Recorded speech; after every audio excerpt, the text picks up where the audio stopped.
you can help avoid being part of that statistic by properly planning, having a business plan, understanding the root cause of why 82% of small businesses have that problem, and then avoiding those problems. With the boss's view, you gotta sacrifice. You wanna move like bosses move. YMA, Young Millionaires Association. Can't see that? All right, guys, welcome to the YMA Nation podcast, episode 101. 101. If you missed Friday for Sports Talk Friday, What were you doing with your life? What were you doing? We gave away cash. So congratulations to all of the winners. We were live. We were live in Alabama. Had Thank a good you for time. all the participants. Yes. So today, Wealth Building Monday. Wealth Building Monday. If you're it's his show. It's my show. I am Joe Wallace. This is Rebecca Wallace. And if you're on right now, make sure you like, comment, and Subscribe. Go Do ahead. it. Take a second to do it. Just click the little thumbs up real quick. It helps the show. It truly does helps the show. It helps the algorithm on the show. So just do it. And we love seeing the engagement. Yes. So. And down in the comment section. So throughout the show, make sure you are engaged. Comment any questions that you have. Be sure to leave your questions down in the comment section and hashtag YMA. Last thing, make sure you go in the description and check out the videos that's down there. There are links to videos in there for YMA Nation music, so make sure you check it out. I ain't even gonna spoil it. You got to go down there and read the description. All right. So today we're talking about the number one reason small businesses fail: cash flow problems. Wow. Cash flow problems. Money, right? Money. Yeah, so let's go into it. So, and this is based on SCORE, the data from SCORE. SCORE is the Service Corp of Retired Executives. Okay. And they are a nonprofit 501c, and they are a resource partner for the SBA, the Small Business Administration. All right. So, this is true data that they gathered. Right. All right. And so, guys, if you're not familiar with the SBA or SCORE, I would advise you to familiarize yourself with them. SCORE is free, so all of the retired business experts, their time is free. They host events, webinars. It's just good. So if you're unfamiliar with SCORE, and almost every city has a SCORE in their city. Check them out, right? Check them out. Okay. So based on SCORE, 82%, this is a large number, 82% of businesses fail in their first year due to cash flow problems. Okay. She ready to jump in already? What? No, go ahead. Okay, go ahead. so cash flow problems is the amount of money that either you have access to or money that you bring in. I was gonna say revenue. Is it like talking about cash? You know, yeah. What people think cash. Right. I mean, the money that you actually have Available. access to. Okay. Yeah. So, and what caused that problem? What do you think caused that problem? Cash flow problem for a startup? Well, I think that a lot of businesses dump a lot of money in when they're starting up. Mm-hmm. So they use a lot of their reserves, their savings, their 401k, things like that when they're starting their business. Let me fold my sheet so you're not reading off of my sheet, because like that's a lot of what. Right. Go ahead. Yeah, you're dead on. And so when they dump all of their money into the business, and a lot of that goes back to like personal and business credit, because they haven't built personal and business credit to have funds to have credit to leverage. Right. So they're dumping just cash. You hear people taking second mortgages on houses and using equity to dump into their business. And not saying that's a bad thing. Not saying it's a bad thing, but a lot of entrepreneurs that are just getting started may not have a business plan or have their finances laid out as to when they're going to be able to generate the revenue to reimburse what they've put into the business. Absolutely. So a plan. You have to have a plan. Right. And I advise when someone comes and meets with YMA Financial, which is almost like SCORE, right? Like we do the same thing. We assist entrepreneurs with starting a business or is trying to grow and scale the business. We always advise them, you need a plan. You have to have a plan. Yeah. Even, and this is a perfect example. Now we're starting to see an increase in truck drivers that's coming through us. They'll file their business. They'll get all the paperwork done through us, DOT, everything.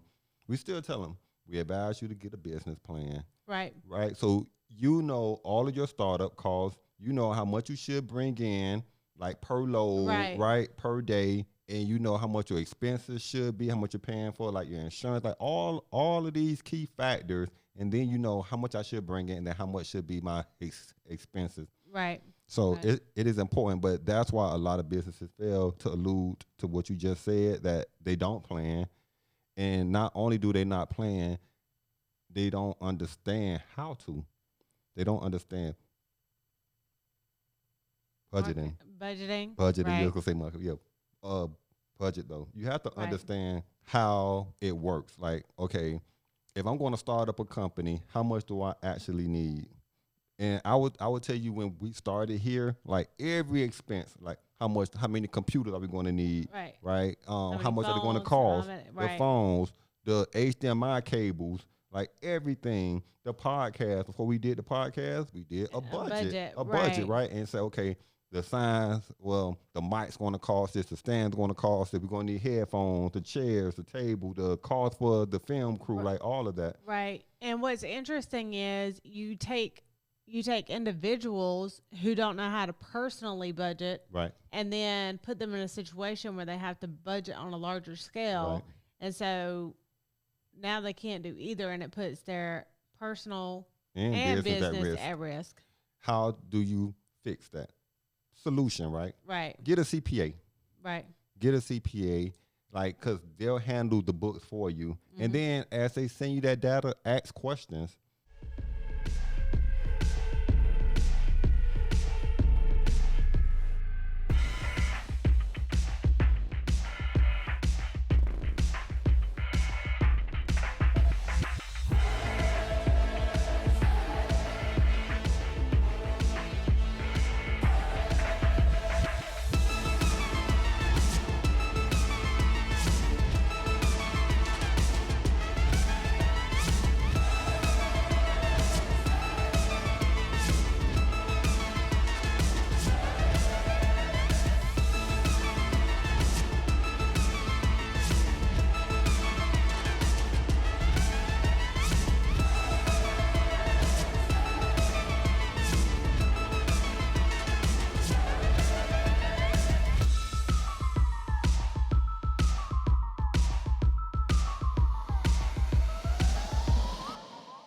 Right. Hey, on this spreadsheet, line A5, I have a question on this. Can you explain this to me? Like, until you have a full understanding of everything.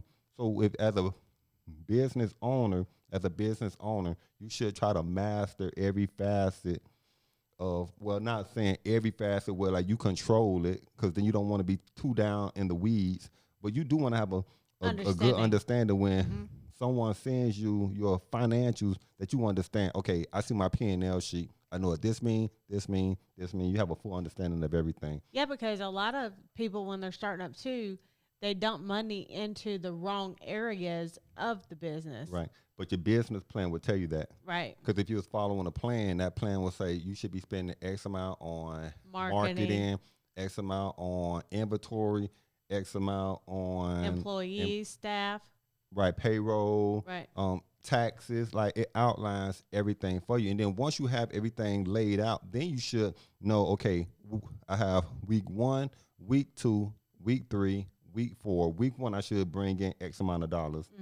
So, and it just, I would advise everyone, I don't care, it doesn't have to be a 40-page business plan. It could be 8 pages, but have a plan that lays out like at least like your first 12 months.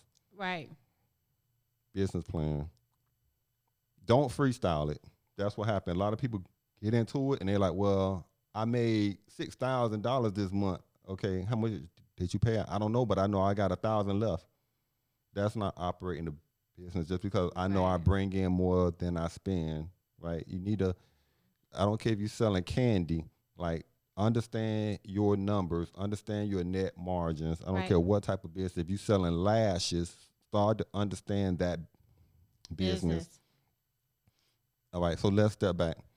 When you starting off, cash flow problems.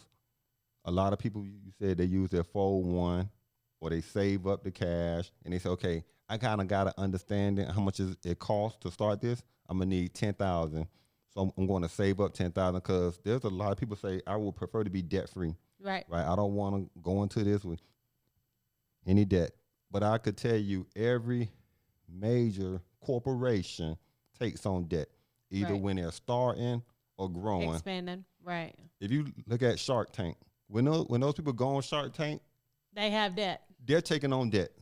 So when that person gives them that $200,000, $400,000, that's a debt. They got to pay that back, right? So every large corporation takes on debt to either start or grow. Right. So don't be afraid of debt. It's just a thing as good debt and bad debt. If you take on a debt, that's why on Shark Tank, I'll use that as an example again. They ask, what are you going to use the money for? And how am I going to get this back over what period of time? Right. Right? That's good debt. That person said, I know if I give them X amount of dollars, I expect to get X amount back plus a return on that. That's good debt for both sides. Right. Bad. And a lot. Oh. No, go ahead. Oh, I was going to say, and a lot of people take on debt, get into businesses that are short-term businesses. Explain it. Or seasonal businesses. Oh, right. You know, short-term businesses means it's in right now, but it's not fully functional for a long period of time unless you understand how to operate the business for a full period of time. So they take on the debt thinking, oh, I'm going to, you know, do this business and I'm going to make all this money. But it's either a seasonal or short-term business, and then they don't understand how to maneuver the debt once they... It's good. It's interesting that you said that. I'll give you a perfect example. I will use Masters Credit as an example. And if you guys need help with your consumer credit, you call Masters Credit. It's 864-249-9466. You can also check them out at www.masterscredit.com. I started off checking it every other week, just like most people do. Then it got out of control. I couldn't help myself. I started checking it day after day after day. I didn't realize that I was becoming addicted until my wife said something. What did she say? She said, it's just a credit score, relax.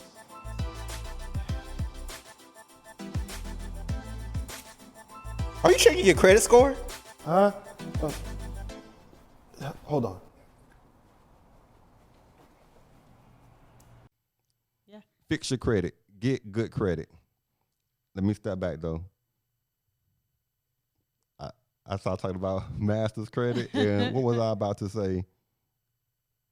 You was talking about the short-term and short-term. seasonal. I was going to use Masters Credit as an example. Masters Credit has a peak during January to like June, and then it kind of it gets level right. It's stable out, right? But then there's that peak season where like the phones ringing, the order forms coming in, like, man, the staff is like, right? So then you know like how much staffing that you need during that time period. Right. If you don't have a plan though, you may say, oh man, like the staff is just overwhelmed. I need to hire a person or two more people. But then what happens when it starts to now, it's July or August and it's settled out. And now you are overstaffed. Right. Right. So it's good to understand. And again, it goes back to the business plan, because what happens in your business plan, it tells you when to scale your business. Right. And you adjust that as you go. Your business plan adjusts as you go. Right. That business plan is so critical. But going back to startup costs, taking on debt. When you're starting off your business, you don't want to have a cash flow problem. That means if it costs you $10,000 to start your business, you don't want to save up $10,000 and say, I got what I need. Let me go and start this now. Right. You want to start and you want to have a reserve. You should always have a reserve. Cushion, right. And then once you start, based on your business plan too, your business plan will outline that you should be saving X amount of dollars from the growth of your business. So guys, you can help avoid being part of that statistic by properly planning, having a business plan, understanding the root cause of why 82% of small businesses have that problem, and then avoiding those problems. So if you know that, don't start up your business with the bare minimum. How can you avoid that? Credit. Credit, right? So if you say that I know it's going to cost me $10,000 to start, I can go and get a $10,000 line of credit. I can go and get a $10,000 loan. I could use the loan toward the startup, but that line of credit is going to be a reserve in case I run into any problems. And I'll use the trucking industry again, because we had a client got a dump truck, and guess what happened in his first 3 weeks? Mechanical issues. So now you have to have a reserve. You have to have a reserve, right? So that's why it is important to understand what's my startup cost going to be. When we did the podcast, understanding the cost involved, how much it's going to cost to start the podcast, at what point is there a break even, right? All this is important. Remove the factors to fail. If you know what the root causes of failure are, then you can properly plan to help avoid those things. Business credit is the last I'm going to talk about, because we're talking about your credit. A lot of people say, I don't want to use my personal credit for my business. And I understand that, because you don't want to put that your personal life at risk, right?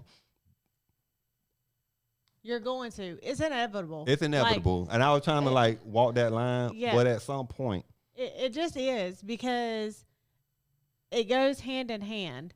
And I'll use home buying for an example. Okay. Because if you're a business owner and you want to buy a house and you've been in business for 2 years, so you've made it past the hump, then they're going to use what you're paying yourself, what that business is paying you, right? Right. So that's a direct effect on your personal life, like your personal credit, your personal, what you're able to do both ways. Right. And I see it on the blogs all the time. They say, someone said, I had to PG for this. And then they eat the person alive in the comments. Why would you personal guarantor? Why would you do? I didn't do that. What I did was I built tier 1 credit. This person may have went from, I have an idea. It took me a month to get my plan together, and I got the funds for it. I personal guarantor. I was the personal guarantor. You on the other end, and this may work for you, right? Based on your model of your business. That I built tier 1 credit, tier 2 credit. It took me 8 months to do this. I'm not going to personal guarantor, so I can go and get a Sam's Club and get $6,000 on the Sam's Club. But now I got a credit card that I could use for the business. At some point, I don't care if you're trying to scale that company, you're going to have to, unless your company is that strong where it's bringing in enough cash to say, okay, I'm going to use this card, because there's not too many credit cards out there that you don't have to personal guarantor for. Be a personal guarantor for. Yeah. And there's loans out there that you don't either. But all these things are factors that comes with a caveat. You say, okay, my business bringing X amount in cash, so now I'm going to go and get this loan through Lending Club or whoever these third parties are. You got to understand the risk involved with that, because now these companies, they give you, say, $10,000 to $20,000. That $20,000, they'll take $800 a week out of your account to pay that back. So now that $20,000 loan, the interest rates are crazy. It's enormous, and you pay back double. Just like you buying a just car borrowed. with bad Right. credit. So people tell you, oh, I'm not going to personal guarantee it. You'll be that same person with no credit talking about they bought a car, right? And with bad credit. And they're Yeah. paying, like, the car is, we'll just say, for example, say you get a brand new car. The car costs $40,000.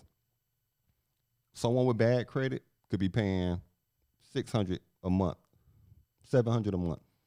Someone with good credit could be paying $450 per month. Okay, that's not realistic on a $40,000 car. Someone with good credit on a $40,000 car will be paying like maybe $650. Maybe someone with bad credit will be paying like around $800, between $800 to $850. That's realistic. Yeah, But then I've seen worse than that. Yeah, worse. Depends on how Yeah. bad their credit is. Like a $18,000 car and they're paying $650 a month because Bad credit. bad credit. But when it comes from a business perspective, you have to be smart and say Right. what works best for my business. At some point, you're not going to get an American Express card if you don't be a personal guarantor. You're not going to get a card through Chase if you're not a PG. Right. Through Citi, through Barclay. I could keep going on and on. At some point, you're going to have good credit. So the people online, that may work for them where they only have a cap on how far they're trying to grow. Right. And that's fine. But to avoid being part of that 82%, I would advise you to have good personal credit, good business credit, a business plan, a CPA, and learn every facet of financials. Yep. And that's it. Number one reason small businesses fail is cash flow problems based on score. I mean, we give y'all the tools. You just gotta Follow it. follow it. If it Follow works for you. If it works for you, that may be a person that just seen it and be like, I'm still not gonna be a PG on it. And that That's may fine. work for them, right? Yeah. It may work for them. Yep. But if you're trying to grow your business and at some point you're gonna have to go to the bank and say, hey, you know what? I'm bringing in X amount of dollars. I want to get a new building. Guess what they're gonna do? If you're trying to lease a building, what are they gonna do? Pull your personal credit. They're gonna check your credit. Yep. Guys, I would advise you, get good credit. There's no Do reason it. not to. Even if you decide that I'm that person and I'm not going to ever be a PG, still have excellent credit. You're going to need it for something. Yep. And if you need help, call Masters Credit Consultants, 864-249-9466, and we will see you on Wednesday.